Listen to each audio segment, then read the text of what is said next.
একটা সাজানো গোছানো সংসারে প্রত্যেকটা মেয়ের আসক্তি থাকে। একটা সাজানো গোছানো সংসার আমাদের প্রত্যেকটা মেয়ের স্বপ্ন। তবে আমরা পরিস্থিতির চাপে পড়ে বা কখনো সখনো অভাবের তাড়নায় ঠিকমতো গুছিয়ে সংসারটা করেই উঠতে পারি না। সারাক্ষণ আমাদের ছুটতে হয় দুটো টাকা ইনকাম করতে। হবে অনেক গল্প, আরও অনেক কথা, জানবে আমার জীবনের আরও অনেক কাহিনী। তো চলো আগে আমার পরিচয় পর্বটা সেরে নিই। আমি দীপিকা। আমার নতুন আরও একটি ব্লগে রইল তোমাদের অনেক স্বাগতম, ভালোবাসা এবং অভিনন্দন। সবার কাছে একটাই অনুরোধ রইল, কেউ স্কিপ করো না ভিডিওটা, সম্পূর্ণ ভিডিওটা দেখো, আশা করছি ভালো লাগবে। আর যদি ভালো লেগে থাকে তাহলে প্লিজ একটা লাইক করে দিও, কমেন্ট করে চ্যানেলটাকে সাবস্ক্রাইব করে আমার পাশে থাকতে পারো। তো দেখো, সকাল সকাল ঘুম থেকে উঠে বাসি কাজকর্মে হাত লাগিয়ে দিয়েছি। তো আমাদের প্রত্যেকটা মেয়েরই কিন্তু একটাই কাজ, সে আমরা শিক্ষিত হই বা অশিক্ষিত, গ্রামে থাকি বা শহরে, হাউসওয়াইফ হই বা গভর্নমেন্ট জব করি, কিন্তু আমাদের প্রত্যেকের কিন্তু বাসি কাজ, এই কাজটা করতেই হবে। বাসি কাজ কথাটা অনেক ছোট, কিন্তু এই কাজের মধ্যেই লুকিয়ে থাকে সারা দিনের কাজ। সারা দিনের কাজের যে একটা রেশ, সেটা কিন্তু থেকে যায় বাসি কাজের মধ্যে। কারণ বাসি কাজ করলে আমাদের সারাটা দিন কিন্তু অনেক ফ্রেশ হয়ে যায়। আর বাসি কাজটা তুমি যতক্ষণ না করবে ততক্ষণ কিন্তু একটা শরীরের মধ্যে অস্থিরতা বোধ কাজ করবে, কোনো কিছুই যেন তোমার ভালো লাগবে না। আর সকালে বাসি কাজটা করা মানে সারাদিনের অনেকটা কাজ এগিয়ে যাওয়া, তারপর বাকি থাকে রান্না বান্না, সংসারে যাবতীয় কাজ। আসলে আমাদের সংসারের কাজ তো ওই একটা কাজের মধ্যে আবদ্ধ থাকে না। আর দেখা যায় যে আমাদের সংসারে কি কাজ, তবে এই সংসারের কাজ যদি তুমি সকাল থেকে শুরু করো, রাত্রে ঘুমানো পর্যন্ত কিন্তু কোনো রকমেই শেষ হয় না। কাজ যেন লাগাতার চলতেই থাকে। দেখো, গল্পে গল্পে কিন্তু আমার ওপরে যে বাসি কাজকর্মগুলো ছিল সেগুলো কিন্তু হয়ে গেছে। আসলে ওপরে আর নিচে সম পরিমাণ কাজ কিন্তু আমার থেকেই যায়। আর তারপর না, এইটা কিন্তু অনেকক্ষণ বাদে, এখন কিন্তু দুপুরবেলা, সেই সকালে বাসি কাজ পর্যন্ত এসছিলাম তোমাদের সঙ্গে, তারপর কিন্তু আর আসা হয়নি। সকালে ওই তাড়াতাড়ি করে বাসি কাজকর্ম সেরে কোনো রকম কটা সেদ্ধ ভাত রান্না করে ছুটেছিলাম অনেক কাজে। আর আজকে সোমবার, তোমরা জানো যে সোমবারে কিন্তু আমার অনেক কাজের চাপ থাকে। ওই টাকা ব্যাংকে গেছিলাম টাকা আনতে, টাকা এনে সমস্ত কারিগরদের বিল পেমেন্ট করতে হয়েছে, তারপরে সমস্ত কাপড় চোপড় গুছিয়ে হিসাব টিসাব করে দেওয়া। সকাল মানে সোমবারটা কিন্তু আমি একদমই রেস্ট পাই না। ওই নামেই রেস্ট, মেশিনটা হয়তো চালাই না, তবে কিন্তু এই মেশিন চালানোর থেকেও বেশি খাটনি যেন আমার এই সোমবারে হয়ে থাকে। তার কারণ ওই যে রান্নাবান্নাটাও ঠিক মতো করতে পারি না টাইম মতো, মানে রান্নাবান্না করা হয় কিন্তু সেই টাইম মতো করা হয় না। তো যাই হোক, এখন বাজে ওই দুপুর 1টার মতো। এতক্ষণে কিন্তু একটু ওই মানে তোমার দাদাভাইয়ের যে ব্যবসার কাজকর্ম, সেদিক থেকে একটু হালকা হলাম। হালকা হয়ে এখন কিন্তু আবারও রান্নাবান্নার কাজে চলে এলাম। বাজার থেকে ঝটপট এসে আগে কিন্তু এক গ্লাস জল খেয়ে নিলাম, কারণ এই গরমে যেন আর কিছুই ভাল লাগছে না। জীবনটা যেন পুরোই দুর্বিষহ হয়ে উঠেছে। এত গরম, মানে সারা দুপুর আমি মেশিন ঘরে থাকি, সারা হাত পা যেন আস্তে আস্তে বল শক্তিটাই হারিয়ে ফেলি, এত খারাপ লাগে। তারপর সন্ধ্যের পরে আস্তে আস্তে আবার শরীরটা একটু ঠিকঠাক হতে থাকে। তো সোমবার মানেই আমাদের একটুখানি মেশিন বন্ধ, তার মানে একটু চিকেন হবেই, কারণ সারা সপ্তাহ তেমনভাবে আর কি রান্নাবান্নাটাও ঠিক মতো করতে পারি না। ওই যেমন আর কি তাড়াহুড়োর মধ্যে যতটা করা হয়ে থাকে ওই ততটাই আর কি। তো যাই হোক, আজকে একটু চিকেন এনেছে, আর যেহেতু আমার শাশুড়ি মা মাংস খান না, তো ওনার জন্য আনা হয়েছিল 3 পিস মতো কাতলা মাছ। তো ওই মাছটা ঝোল করব, আর এদিকে আমি চিকেনটা বসিয়ে দিয়েছি, একদম কষা কষা করে সুন্দর করে চিকেনটাকে রান্না করব। আর বলো তো কি, আমার ওই ছেলে মেয়ের মাংস হলে আর কিছুই লাগে না। আর যেহেতু এদিকে 3 পিস মাছ আছে, তো শাশুড়ি মাকে 2 পিস মাছ দিয়ে দেবো, আর তোমার দাদাভাইকে 1 পিস দেবো। তাহলে আমাকে এক্সট্রা করে ডাল আর এগুলো কিছু কিন্তু রান্না করতে হবে না, কারণ শাশুড়ি মাও ডাল তেমন পছন্দ করেন না। আমিও ডাল আমি খাই, তবে মাংস হলে আর কিছুই লাগে না। আর বাচ্চারা তো মাংস হলে কিছু চাই না, তাদের আর ডাল লাগে না। তো শুধু শুধু ডালটা আর কি রান্না করলাম না। ওইদিকে মাংসটা কষাতে কষাতে কি মাছের ঝোলটাও ওইদিকে হয়ে গেছে। ঝোলটা আরেকটু ফুটে আসলে তারপর নামিয়ে নেব। আর ততক্ষণ এদিকে তেলটাও বাড়ন্ত হয়ে গিয়েছিল, তো ভাবলাম তেলের প্যাকেটটার থেকে তেলটা ঢেলে রাখি। আসলে গোছানো সব কিছুই না ভীষণই ভালো লাগে, আর অগোছালো কোনো কিছুই ভালো লাগে না। আর রান্নাঘরের কোনো জিনিসই বাড়ন্ত করে সেই কৌটোটাকে খালি রাখতে নেই, সঙ্গে সঙ্গে সেটা অল্প হোক বেশি হোক, যার যেমন আমাদের সামর্থ্য ঠিক তেমন জিনিস দিয়েই সেই ভাণ্ডটাকে মানে সেই বাসনটাকে পরিপূর্ণ করে রাখা আমাদের কর্তব্য।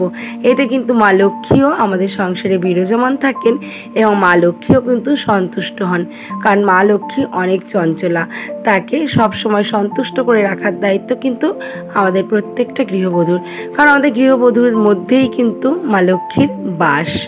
তো একটু কিছু মিষ্টিও এনেছিল, সেই মিষ্টিগুলো ফ্রিজের মধ্যে রেখে দিলাম। ওই সময় সুযোগ বুঝে আর কি তোমার দাদাভাই রুটি দিয়ে খায়, মেয়ে খায়, ওরা খায় আর কি, এই জন্যই এনে রাখা। মিষ্টি যতই যদিও বা আমি অতটাও পছন্দ করি না, তবে কালো মিষ্টিটা মাঝে সাঝে একটা খেয়ে থাকি। মিষ্টিটা আমার একদমই পছন্দ না, একদমই ভালো লাগে না। তো যাই হোক, এদিকে এই সংসারের জিনিসপত্রগুলো গোছগাছ করতে করতে মাছের ঝোলটাও কিন্তু আমার কমপ্লিট হয়ে গেছে। মাছের ঝোলটাকে এখন নামিয়ে ঢেকে রাখলাম। আর এদিকে মাংসটা আস্তে আস্তে কষতে থাকুক। আসলে যত আস্তে আস্তে কষানো যায় সেই মাংসের স্বাদ কিন্তু ঠিক তত বেশি হয়। আর মাংস জিনিসটা এরকমই, জোরে জাল দিয়ে কষালে কিন্তু খুব একটা ভালো লাগে না। এক্ষেত্রে কি হয়, মাংসর মশলাগুলো সব তাড়াতাড়ি করে ভাজা ভাজা হয়ে আসে, কিন্তু ভেতর থেকে মাংসটা কিন্তু সেই সফট বা সুস্বাদু হয় না। মাংসটাকে একদম ধিমি আঁচে বসিয়ে ধুয়ে আমি ঝট করে 2 বালতি জল ঢেলে স্নান করে পুজোটাও দিয়ে কিন্তু চলে যাই। আর ততক্ষণে এসে দেখছি আমার মাংস কিন্তু একদম পুরোপুরি হওয়ার মুখেই। ব্যাস একটু গরম মশলা দিয়ে এখন নামিয়ে নিলেই আমার মাংসটা কিন্তু পুরোপুরি রেডি হয়ে যায়। আর আজকের মাংসের কালারটা কিন্তু দারুণ হয়েছে। তবে একটা কথা কি, তোমার দাদাভাই খেতে বসে বলছিল যে মাংস কিন্তু ওই কষা কষা মাংসটা যে যতটা টেস্ট লাগে, ঝোল দেওয়ার পরে কিন্তু সেই স্বাদটা আর লাগে না। সত্যি আজকে অনেক, প্রায় 1 কিলোর উপরে মাংস এনেছে, এই জন্য কিন্তু আমি হালকা করে একটু ঝোল ঝোল রান্না করেছি। তবে অল্প মাংস আনলে কিন্তু আমি একদম যে কষানো তাই রান্না করি, ওই মাংসটা বেশি টেস্ট লাগে। যদি একটু করে ভাতটা মাখা যায় তবুও কিন্তু ভালো লাগে। তো যাই হোক, আজকের মাংসটাও বেশ ভালো হয়েছিল, মোটামুটি খারাপ হয়নি। খাওয়া দাওয়া করে অনেকক্ষণ ঘুমিয়ে পড়েছিলাম, কারণ সকাল থেকে এত ধকল গেছে, তারপরে আর কোনো কাজ করতে ইচ্ছা করছিল না। ওই কোনো রকম রান্না করে খেয়ে দিয়ে শুধু এঁটো বাসন কটা মেজে রেখেছিলাম। কারণ এঁটো বাসন বেসিনে বা কলপারে জমা হয়ে থাকলে ভীষণ খারাপ লাগে, আর সেই বাসনগুলো না পরে মাজতেও খুব নিজেরই খারাপ লাগে, নিজেরই ভীষণ কষ্ট লাগে। এখন সন্ধেবেলা, তো সন্ধেবাতি দিয়ে ধূপধুনা দেখিয়ে তারপরে সুন্দর করে এখন দেখো ঘরটা সারাদিনে যেহেতু গোছানো হয়নি, আর এত গরমে না এত কাজ করতে একদমই ভালো লাগে না, কিন্তু আমাদের ঘরের কাজ তো আমাদের করতেই হবে। আসলে এখন একটু ঠান্ডা ঠান্ডা পড়েছে, তো ভাবলাম যে এখনই ঘরটা গুছিয়ে নিই, শরীরের মধ্যে এতটাও খারাপ লাগবে না। আর বাইরে না আজকে প্রচণ্ড পরিমাণে মেঘ করেছে আর ঝোড়ো হাওয়াও বইছে, তো এই ঘরটাও বেশ ঠান্ডা ঠান্ডা লাগছে। আর শরীরটাও না অনেকটা ক্লান্তির থেকে যেন রেহাই পেলো, শরীরটা যেন অনেকটা এখন ফ্রেশ লাগছে। তো এখন টুকটুক করে ঘরগুলোকে গুছিয়ে ফেলবো। তাই দেখো এখন সুন্দর করে পরিষ্কার করে ঘরটাকে গুছিয়ে নিচ্ছি।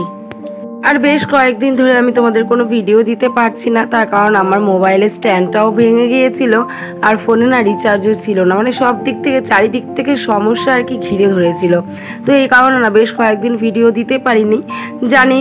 তবে তোমরা আশা করি আমার পাশে থাকবে আর আমাকে একটু সাপোর্ট করবে, ভালোবাসা দেবে, কারণ তোমাদের ভালোবাসা ছাড়া কিন্তু আমি একদমই এগোতে পারবো না। তো চলো আবার ফিরে আসা যাক ব্লগে। তো এখন দেখো সুন্দর করে পরিপাটি করে ঘরের 4 কোণা গুছিয়ে পরিষ্কার করে নেব। 18 বছর বিয়ে হয়েছে আমার, 18 বছরে সত্যি কথা বলতে এখনও ঠিকমতো সংসারটাই করে উঠতে পারলাম না। ভীষণ শখ ছিল, কারণ আমি ঘর গোছাতে, সংসারে কাজ করতে মোটামুটি বেশ ভালোই বাসি। ঘর গোছাতে আমি কিন্তু বিয়ের আগের থেকেই ভালোবাসি, কারণ বিয়ের আগের থেকেই আমি বাপের বাড়িতেও অন্যান্য কোনো কাজ আমার মা আমাকে করতে দিত না, বাবাও আমাকে করতে দিত না, কিন্তু ঘরটা আমি খুব ভালোবেসে গোছাতাম। ঘর গোছাতে আমার খুবই ভালো লাগে। তো বিয়ের পরেও ঘর গোছাই, ঘরটা গোছাতে ভালো লাগে, ঘর গোছাই, যেহেতু ঘর গোছানোর একটা নেশা আমার মনের মধ্যে ভীষণ পরিমাণে। তো যত কাজই থাকুক না কেন, ঘরটা কিন্তু সুন্দরভাবে গোছগাছ করে রাখার চেষ্টা করি। আর ওইদিকে সব সময় ছোটোবেলা, আসলে আমার বিয়ে হয়ে গেছে একদমই খুবই ছোটোবেলায়। তো ওই ছোটোবেলায় বিয়ের পর থেকে শ্বশুরবাড়িতে এসেও আমার শ্বশুরবাড়ির আর্থিক অবস্থা ঠিক ততটাও সচ্ছল ছিল না। সেক্ষেত্রে তোমাদের দাদা ভাই আর আমি দুজনে মিলেই কিন্তু একসাথে কাজ করা শুরু করি।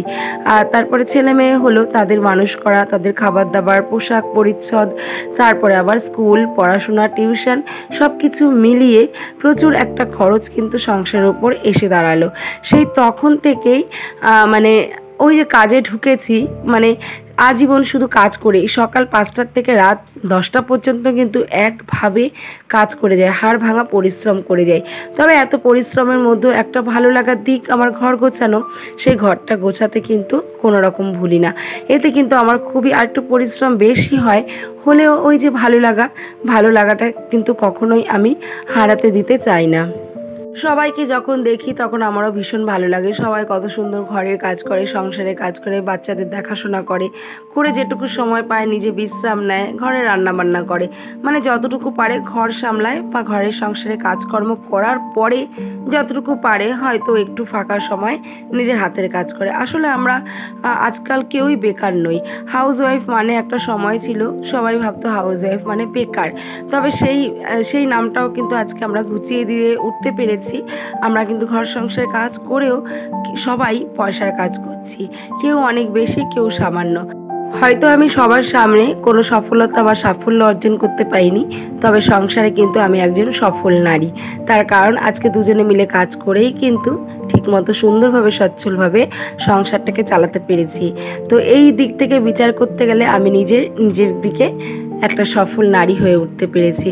তোমরা আশীর্বাদ যদি করো অবশ্যই ইউটিউবেও আমার একদিন একটা জায়গা তৈরি করে নিতে পারবো। তো চলো দেখো, তোমাদের সঙ্গে গল্পে গল্পে পুরো ঘরটাই কিন্তু আমার পরিষ্কার হয়ে গেছে, আর চারিদিকটা কোনা কোনা কিন্তু আমি সুন্দর করে পরিষ্কার করে নিয়েছি। এই যা শুধু ঘর মোছাটা বাকি রইল, তো সেটাও কালকে করে নেব, আজকে আর করব না। এখন রাতের খাবার দাবার করব, আর বাইরে খুব সুন্দর হাওয়া দিচ্ছে, একটু হাওয়ায় গিয়ে বসবো। চলো আজকের ব্লগটা এখানেই রাখছি। সবাইকে শুভরাত্রি জানিয়ে এখান থেকেই বিদায় নিচ্ছি। দেখা হবে আবারও কালকে নতুন কোনো ব্লগের সাথে। সবাইকে এখন টাটা।